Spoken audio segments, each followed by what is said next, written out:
Hello, my name is Anne-Marie Cannon, and I'm the host of Armchair Historians. What's your favorite history? Each episode begins with this one question. Our guests come from all walks of life. YouTube celebrities, comedians, historians, even neighbors from the small mountain community that I live in. They're people who love history and get really excited about a particular time, place, or person from our distant or not so distant past.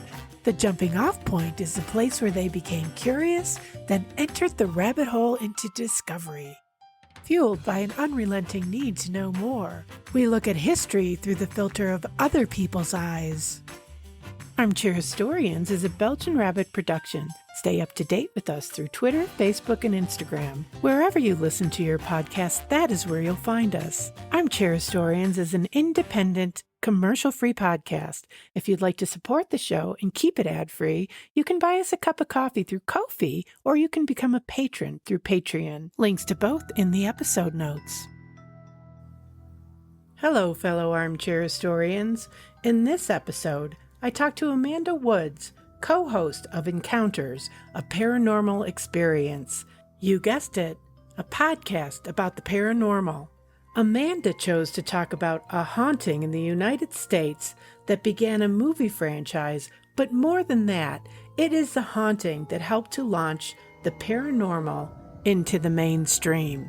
Whether you believe in ghosts or not, this episode has some fun facts and campfire-worthy stories that may stray off course, but will ultimately lead back to the spooky factor. Amanda Wood, welcome, and thank you for being here today.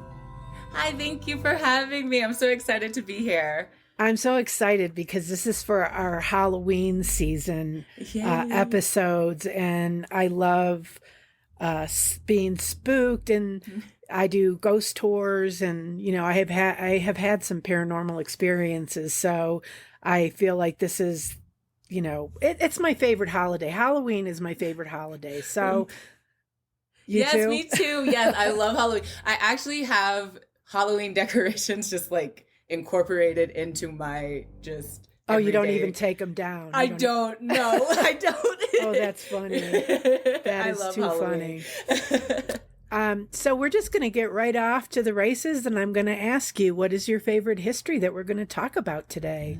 Okay, so for me, when it comes to my favorite history, it's definitely in the paranormal realm. And the paranormal history itself is so in-depth and crazy. But to me, the one that sticks out the most would be Amityville. Oh. Yes. Oh. I was a little nervous, I won't lie, because I had two in mind. It was Amityville or the Myrtle's Plantation. Oh, I don't know anything about that. Oh, see, that one's from Louisiana, a ghost. There's a lot of activity there. But when I think of like what set paranormal history and like what made a stamp in paranormal history, it always comes back to Amityville for me. Okay.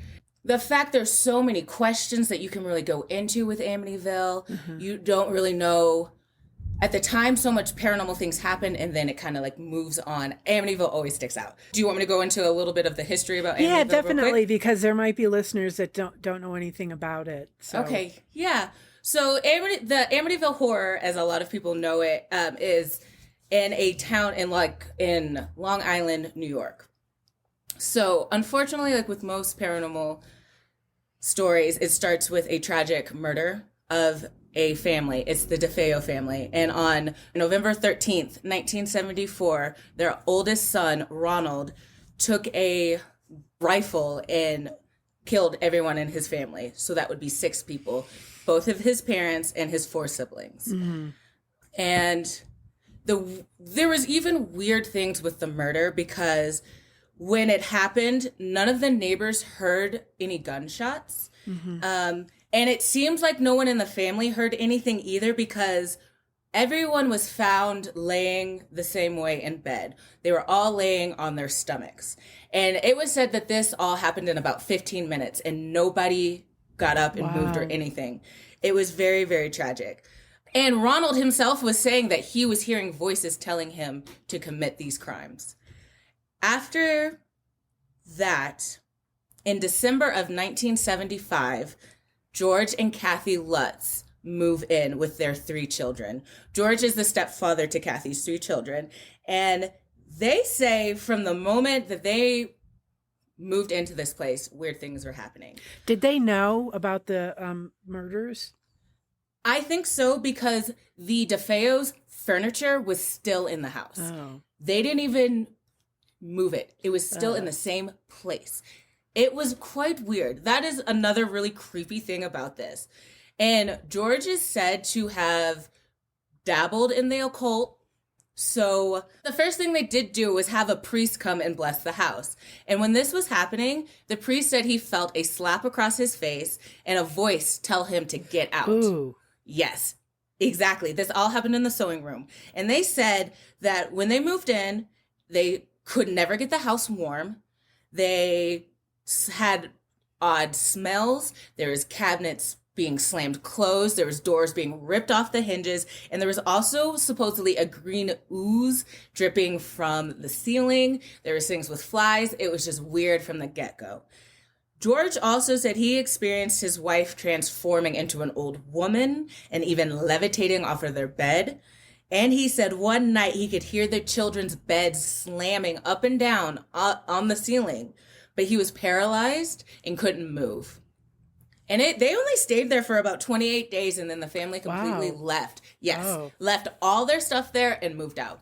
And and then the story continues, because 2 months later, a news crew had a bunch of ghost hunters come in. And this is when the Warrens are introduced into the story. Okay, and just FYI, I lived the next town over from them in Connecticut. Oh, yeah, do you? I did. Oh, okay. I'm in Colorado now, but I did, and I remember people saying, "Oh my God, the Warrens are talking," and I'm like, "Who are the Warrens?" Okay. And then the person who would tell me the story about it would be like, they'd look spooked, and they'd tell me, "I always remember about the Ouija board, and you should never do a Ouija board, and you're inviting demonic spirits into your world and all this stuff." So exactly. Yeah. Ooh.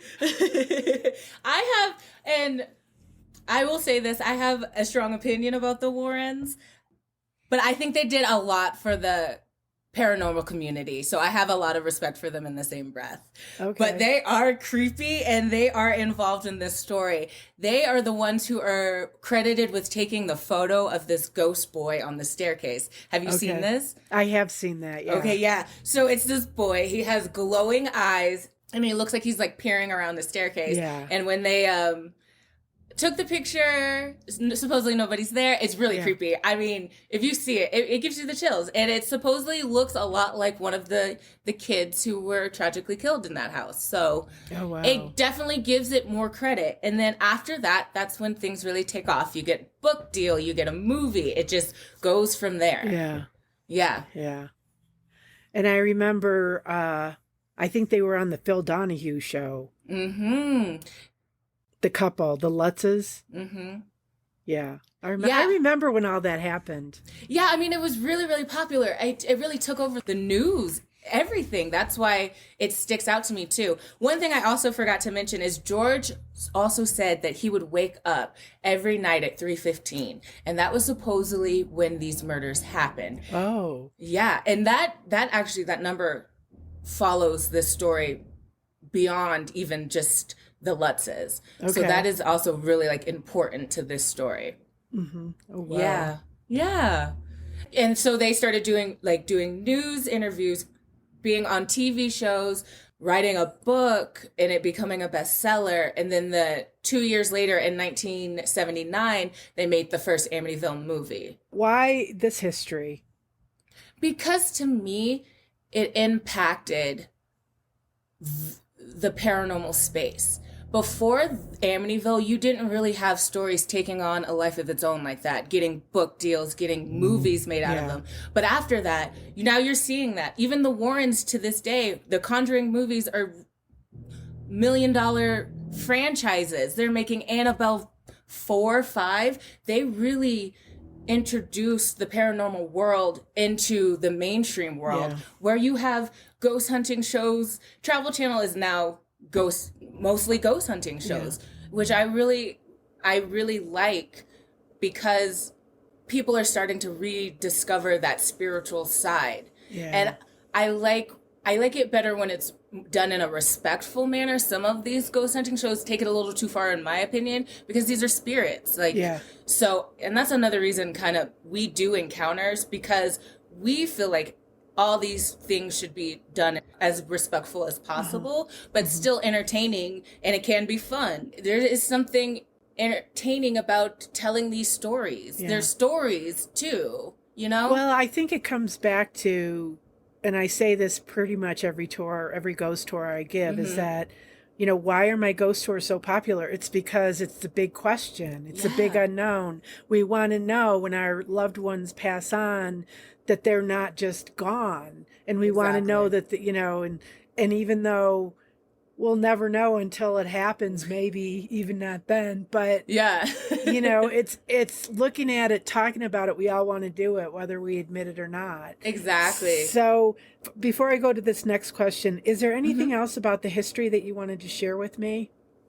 Ronald changes his story a lot, by the way. At first, he kept talking about, that's why a lot of people question Amityville.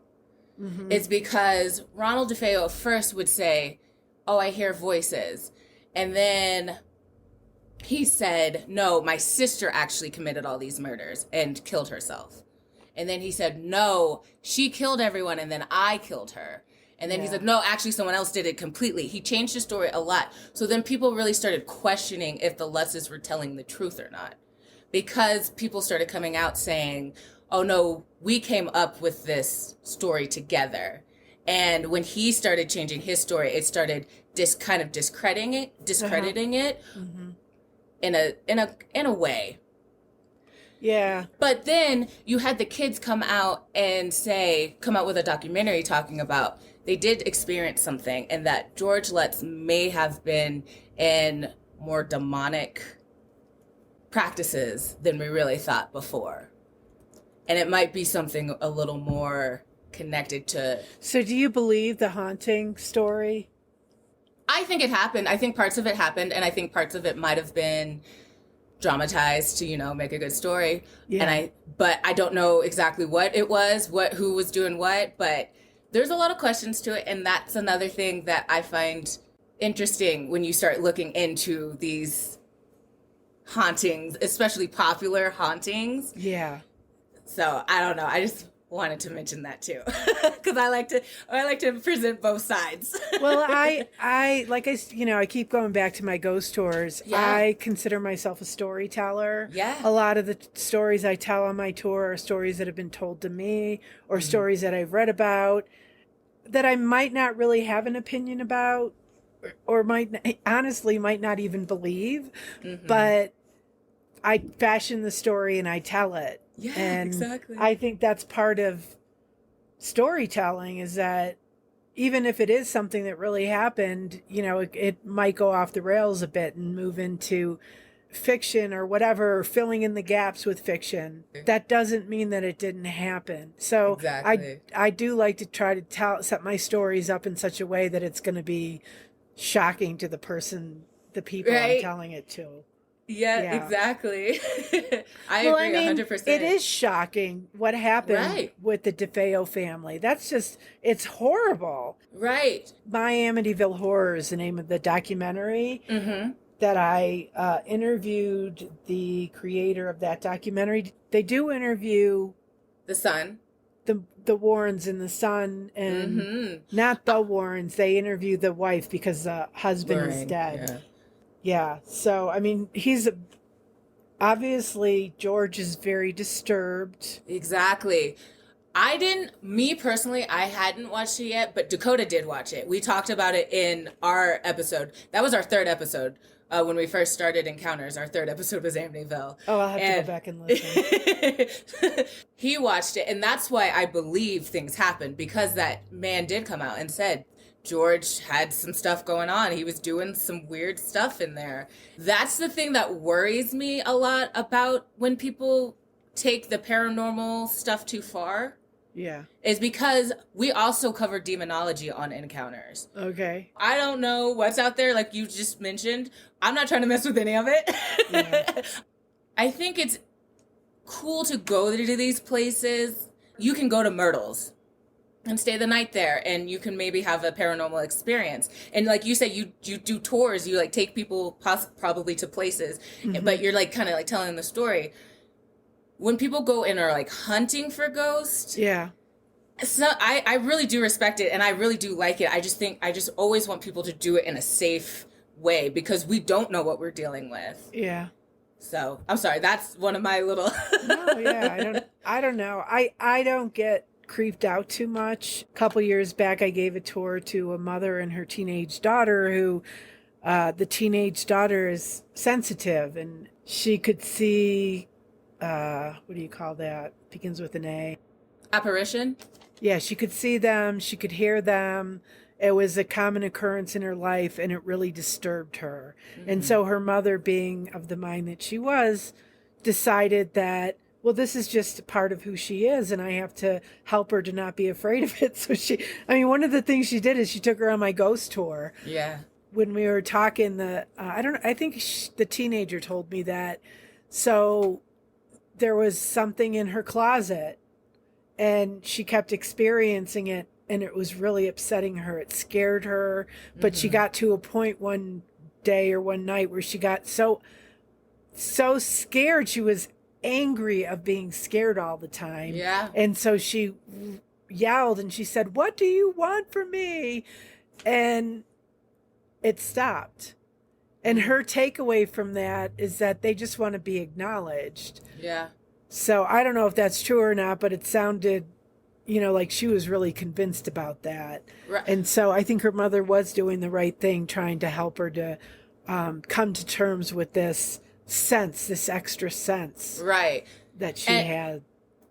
And I kind of had an experience like that when I was younger. I wouldn't say that I'm sensitive. I kind of had something like that too. And that's why I've always been so fascinated with the paranormal and with like what is going on. I was going to ask you, so what do you think is going on? Do you have a theory about it, or are you just taking in information? And yeah, there's a lot with multiverses, shadow people. That's why we cover so much. That's why we don't only just cover ghosts, we cover aliens and cryptids, because there's so much. There's parts of space we're never going to discover. There's parts of the ocean right here on Earth. We don't know what's going on down there. I lean towards multiverses. Okay. But I wouldn't stand solid on that either. Okay. I just know it's spiritual. Yeah, it's energy, right? Exactly. And we don't really understand energy. That's what I always come back to, and I don't really know. I'm not a religious person. I don't know. I don't know. I don't know what the answer is, but right. There's a couple things that have happened since I've been doing ghost tours. One of them is, so my friend is a director of a museum. It's called Hotel de Paris Museum, and it's in Georgetown. And one of his docents was working one day by herself, and I think she considers herself to be a little bit sensitive. Mm-hmm. She was there by herself one day, and she felt there was a presence there, and she went upstairs, and she started recording with her phone, and you hear her say, she whispers, "Is there anybody here today?" Mm-hmm. And then what you hear next, and she didn't hear this with her ears, she saw it on the video that she took. You hear, and I have the recording, and I will send it to you so you can please listen to it. I will. Because this is the one. This is the one that makes me scratch my head. Yeah. So she says that, and then you hear a voice, and it's another voice, and it's a man's voice, and he's mumbling. And then my friend Kevin, who is the executive director of the Hotel de Paris Museum, says, it's almost as if all of a sudden he realizes that somebody hears him. Mm-hmm.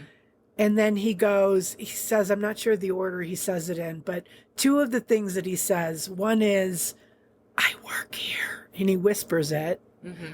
I'm Joe. And so Kevin's like, after he, saw the video, he's like, there's no Joe that worked here. But then he started doing research and he found out that there was a Joe. And Joe was very connected to the owner of the hotel, the founder of the hotel. Yeah. And they had a mining company together. Yeah. They were both from France, I think. And then when Louis Dupuis dies, who is the owner of the hotel, he dies suddenly. This guy Joe takes over, and he's the cook. And then Sophie Galley, who inherits the hotel from Louis Dupuis, she's also from the old country, from France. She also dies suddenly. Wow. And when she gets sick, Joe is running the place. And in the end, Sophie Galley leaves him $500 at the turn of the century. So I don't know what that would be today, but it was a lot of money. Right. So I love when, first the digital proof, and then when the history lines up after the fact. Exactly. It's amazing. That's the thing about that really, because I'm a history geek, so. Yeah, and I mean, so are we. We love it. Like, it's so amazing. And it's amazing how stories connect, too. Like, what I was saying earlier with, like, that the girl who you talked about on your ghost tour and her mom brought her. Yeah. When I was young, I used to experience something like shaking me awake every day. Yeah. And then one night I was like, okay, I'm going to see what it is. I turned, it looked like a shadow person, which if you don't know what a shadow person looks like, it's a shadow it normally looks like a man with a top hat. I was 5. I didn't know what a shadow person was. Yeah. I saw that thing. To this day, I'm 30 now. I remember it vividly. Wow. From that night on, never bothered me again. Interesting. I'm sorry, what were you going to say? It's like he wanted to be seen. Exactly. And that's what a lot of shadow people who talk about shadow people, talk about that. That's when you're in sleep paralysis, you wake up, you see that shadow person, they're watching you. They don't necessarily interact with you a lot, but sometimes they do, just kind of depending. And I work at a historic museum. It's called the Loretto Chapel in Santa Fe. Oh, how fun. Okay. Yeah. And it's a really cool place. Has a great history. It has a spiral staircase. No one knows who built it, how it was built. It has no nails, screws, center support. It's really, really cool. Yeah. And normally we don't really talk about ghosts there, and my boss might not love this, but there is this piece of evidence we all cannot deny. It happened at like 2:00 in the morning, and you see on our security camera, it looks like a drip. It almost looks like it's weird. This drip float down from the staircase really slowly, go over to the statue. We have a Sacred Heart statue. It stops there for a moment, go over to the Our Lady of Grace statue, and then fly up into the air. So it's a drip? When you say drip, what do you mean? I'm not sure. It looks like an orb.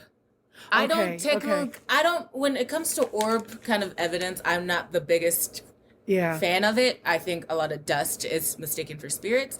But this thing was an orb, and it almost looks like it drips from the ceiling. I can't even explain, but it is like an orb-looking thing. It's like a glowing orb of light that just kind of falls from the staircase in a way. Uh-huh. I'll have to send you the video. I have it too. I'll send it to you. I'll DM it to you.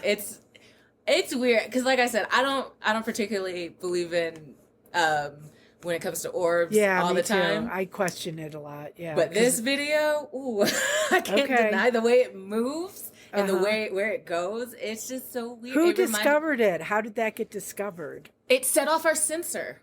Oh, it set off your sensor. Dust doesn't set off your sensor. Exactly. It set off the sensor. And it alerted the phone of the person who gets the information, and so that's how they knew it. And they showed us the next day. Yeah. So yeah. And sometimes you even feel like when I first started working there, you feel like something's watching, but it feels like if you prove yourself, if you prove that you have respect for the place, Yeah. it's cool. There's nothing, it's not bad. I think it's more like a spirit of protection around this like historic spot. Okay. Interesting. Yeah. Because there's a lot of different reasons for things to stay around. It's not always so tragic. It's not always for tragic reasons. Yeah, that's true. And I think that the things that I've experienced have been like that. So the town that I live in is called Georgetown, Colorado. It's a National Historic Landmark District, and we have over 240 buildings from the 1800s that are protected. Yeah. So I always say in the beginning of my tour that, spirits, paranormal activity is attracted to what is physical and what is familiar. Mm-hmm. And I think that's why people are constantly telling me new stories. I have more stories than I can tell during a tour. Right. It's amazing. And another thing I really love about paranormal history is the way you get to share it, because it normally is like a verbal history. Yeah. It's definitely, you have books and movies and all this stuff, but even the movies are dramatized, and sometimes even but when someone's telling you about just an experience they had, there's something different about it. Yeah. That's cool. Well, tell us about your podcast. Yeah. First, how did you get interested in this history in this realm? Like I said, from a very young age, I particularly started experiencing paranormal occurrences. So I've always really studied and kept up with it. I watched a lot of like ghost hunters, ghost adventurers. I like that stuff. My favorite part of those shows is when they would tell the story. The ghost hunting is fun, but it's there to make a show. I liked the stories. And then my partner and co-host Dakota, he grew up in a place that had some paranormal activity, but he really was into just cryptids, aliens, and ghosts. What are cryptids? So cryptids are monsters, like something like a Bigfoot, a Loch Ness monster, a chupacabra. It goes on. You're going to get into your like older legends. We do like vampires. We'll cover vampires, stuff like that. Your monsters. But if you're studying it, it's called cryptozoology. Okay, I didn't know that. I did not know. I didn't either, actually, until I really started doing encounters with Dakota. But Dakota was into all of that stuff from an early age. And we both really do like history, and we're both theater majors. We met at college, at a community college doing theater. I do the more technical side, but Dakota is a musical and theater a musical theater. Oh, I noticed major. that you have music throughout the whole narrative of the podcast. I thought that was interesting. Yeah. So he does that. Yeah, he's a musical. Well, he does more like theater and like musical theater. He does stage. He's really into Shakespeare too. Oh, okay. Yeah, and so a couple of years ago, he really wanted to start a podcast, and I've always just loved the paranormal and wanted to get into. I just like talking about the paranormal to anyone who will listen to me at that point. Yeah. And so we decided to start doing encounters. We cover not only ghosts, but aliens and cryptids, and even like demonology. We even go with, we do conspiracies. So we like to cover like a lot of different aspects. I was going to ask you specifically about the Amityville, I guess. Mm-hmm. Where do we see this in popular culture? Which we kind of talked about, but yes, I didn't even realize how much Amityville really impacted popular culture. I know I mentioned with the book, I feel like, and I could be wrong, but I feel like this was one of the first, experience to book to movies. But with the movie franchise, they have now made 15 Amityville sequels. They are still, to this day, I think they just released one in 2020. They are still making Amityville movies. Are they all supposed to be true stories? No. Okay. So the first one, the original one in 1979 is the Lutz's story. Okay. And then like I said, no one else really experienced anything else in the house to the point where they changed the windows and they've changed the address of the house because tourists were popping up and people were just trying to live their lives there. No one else really talks about anything creepy happening. Okay. But when it comes to the movies, I have a friend who worked on the movie and said weird things happened during the filming of the movie. Oh, wow. Just like weird energy, weird feelings. And then in 2005, they redid it. They made that's the other one that is about the Lutzes, where it's Ryan Reynolds. And in that movie, I know that Ryan Reynolds and the lead actress, I can't remember, also talk about having weird experiences. Oh, wow. Yeah, they talk about at like 3:15 every night being waken up. And that's, once again, George talked about that too. So they basically remade the movie. I didn't know that. Yeah, in 2005. I saw the original one. Yeah. The first one I saw was the one in 2005. I was so excited. I'll have to watch that one then. Those are the only two that really are about the Lutzes. The rest of them are just because Amityville has made such a name. And I think that's also when you really start to kind of get introduced to the Warrens. I don't know. We've covered a lot of their cases, and I can't remember if they had a case, like a bigger case before Amityville, but they were also involved in Amityville. And they would go on to be involved in so many cases where people to this day still mention their names. Like when Halloween comes around, you hear about the Warrens. You got 4 or 5 Conjuring movies. Like they've really also taken over. That's where I feel like Amityville really affected pop culture, because you have movies like The Haunting in Connecticut. You have all those Conjuring movies. These are all based on real stories, just like Amityville, based on a real story. Those are the Warren stories. So Amityville then goes on to make 15 movies? 15 Amityville movies. About the Amityville haunting. Horror, that yes. Now we've become completely fictionalized. Exactly. Even The Exorcist was based on a real story. Was it? Yes, it was, but it happened to a little boy. We covered it in, I think, our second season. There's a lot of them. There's another movie called The Haunting of Emily Rose, which is based on the Annalise Miguel possession. So there's a lot of them that are kind of even secretly just tucked in there too. And I think the door was pushed open ultimately by Amityville, in my personal opinion. There was a movie I saw years ago. It was called, I think it's called The Entity. Did you ever see that? I didn't know. And that's supposed to be a true story. I'll tell you what, that movie scared the crap out of me. Really? Yeah. Yeah, you'll have to watch it. I'll make sure. I'm looking it up right now, but I'll make sure. Entity movie is a 1982 American supernatural horror film, and it's based on a true story. That movie scared the crap out of me. I love those kind of things because I like to go back and look up the true story, because movies have to have a plot line, you know? They got to get you from A to B in 90 minutes generally. But sometimes you go and look into these things, and I guess my best example, though it doesn't have a movie or anything, there's a place called Bobby Mackey's.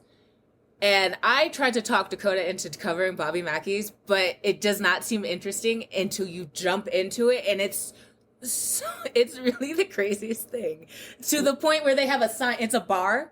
To the point they have a sign that's like, if something happens to you, if a ghost does something to you, you cannot sue us. You know you're taking a risk, because someone tried to sue them because of the paranormal activity that was happening there. That sounds familiar. Like I saw some kind of paranormal investigation show where they were there or something. A lot of the paranormal shows go to Bobby Mackey's because there's so much. You know what I hate about the paranormal shows? Yes. Is when they start yelling at the spirit. Yes, like, exactly. Why would you do that? Like, there's no reason to do that. And I think of it, I don't know if it's true or not, but if, you know, these are spirits that are lingering for whatever reason, I just think you got to treat them with respect, like you were saying. Yes, and I feel like I get a little preachy about it, but yes, I agree 1,000%. That's why, I mean, they're entertaining. I like Ghost Hunters. I don't think they really, I haven't watched them lately, but they didn't used to do that. But Ghost Adventurers and all the ones that kind of came after, they're getting too in whatever's faces, trying to make things happening. They're trying to scare people. So to do that, they have to get things to happen. I don't like that. I don't watch those either. shows like that. I don't like that. Not anymore. I used to, but not anymore. I don't think it's necessary. It makes your space feel a little negative too, because you start feeling like, exactly. Why are you doing that? Yeah. So I agree 1,000%. Especially once you hear these stories of the things that happen to some of these spirits. A lot of them are tragic. And why would you go and then start acting like that in somewhere something Right. I remember and a lot of them aren't too. A lot of them aren't. Exactly. And so, like, that's not going to be an effective tool to, somebody who's just like, la, la, la, this is where I used to live, whatever. Yeah, like, why would somebody come forth and talk to you if you're being an asshole? Excuse my French. No, exactly. I agree. We were talking about your podcast, and what is the name of your podcast? It's called Encounters, a Paranormal Experience. What's it about? Like, what happens on your show? So we generally start with talking about whatever topic we pick, and we try to switch it up every week. So we'll either do like a ghost one or a cryptids versus we really like, which we'll both pick a different monster that's kind of in the same realm, and then kind of tell you both the story and see who we think would win in a fight. I win all the time. I always win. He'll say he wins. He never wins. It's always me. No, I'm kidding.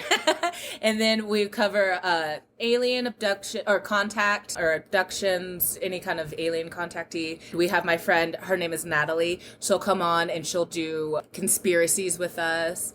And we'll do some demonology stuff as well. So we try to we kind of get into every realm of paranormal that we can. And we would love, and we also do some discussions. We'll bring on other guests. We had a guest on who experiences sleep paralysis, and I also experience sleep paralysis. Oh, that's horrible. I've had it a couple times. It's really horrible. And we try to present the history from a skeptical and non-skeptical side as much as possible, and then we try to give you our opinions at the end, what we think about it, what we take away. We also like to just talk about how it affects pop culture, kind of like you do. We like just to kind of jump into it and get into what's going on and tell the story. And we have a YouTube that we're starting up right now. I heard that, and you're doing reactions. Yeah, we're gonna do reactions, and I think that's gonna really fly for you. I think that's gonna be. Thank you. I love watching reaction videos. Yeah, and it's been really fun. We are even trying to we've done a couple of watching scary TikToks and other scary things, and trying to get scared together and seeing if we can find some evidence together. We've done one where we go back to our hometown and talk about our hometown haunts, but we go to different haunted locations and kind of tell you the history. So where are you both from the same place? We both grew up in the same place, but now we're both right now we're in different locations. I'm in Santa Fe and he's in Oklahoma. Our next, I don't know if I should say this or not, but our next vlog, I guess, we want to go to Roswell because it's not too far. It's kind of in between both of us. Okay. And we're going to go check out Roswell because they have a UFO museum there and some cool stuff out there. So you said Santa Fe? Is that where you're at? Mm-hmm. Santa Fe, New Mexico. Yeah. Is there anything that I didn't ask you that you want to share with my audience? No, I don't really think so. I'm just so grateful to be on here today. I'm really thankful to have that you have me on and that you've listened to it, Encounters, and wanted to talk. It's really fun. I like I said earlier, I like talking about the paranormal. I like talking about history in general. Well, I really enjoyed talking to you today, Amanda. Yeah. Thanks for being here. Thank you. Thank you. There you have it. Amanda Woods, co-host of Encounters, a Paranormal Experience podcast, talking about the Amityville horror. To find out more about Amanda and her podcast, be sure to check out our episode notes. Thanks for joining us. Have a great week.